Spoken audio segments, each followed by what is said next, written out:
Mo yung rosas, oh. Lumabas na. Mga carnation. Ganda. Oh. Ito yung grapes. Ito yung apricot. May bunga na siya. Oh, tinan mo. Akyat ako. Ito, bunga niya. Yan. Ganda. Ito naman yung cherry. Ito, oh, namumunga na, oh.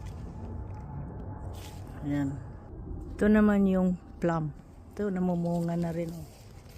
Maliit pa siya, oh. Ayan. Ito yung rosemary. Tapos, dahon ng paminta.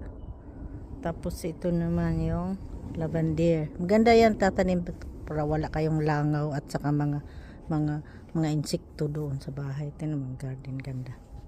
Ito naman dilaw na rosas. Ito naman yung mga hanging plant. Ganda siya. Patawag niyan fancy. Hanggang doon sa dulo. Oh. Ganda.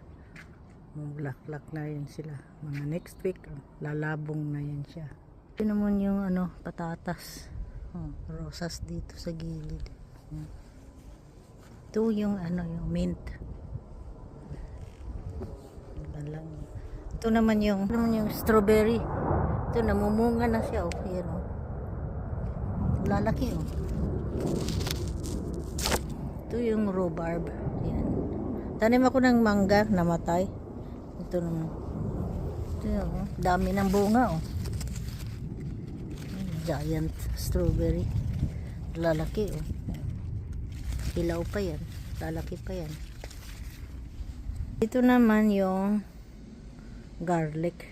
Kaya lang ito, maliliit pa sila. Ito naman yung radish.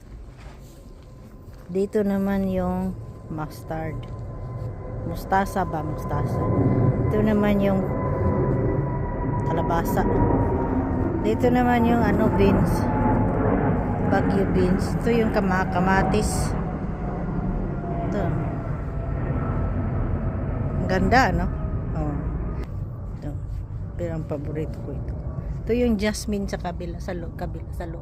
Parang sa pagita pa sa atin. Ito yung grapes.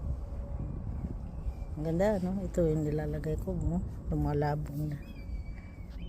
Ito yung kalabasa. Ang ganda. Dito naman to, maliit pa siya yung avocado.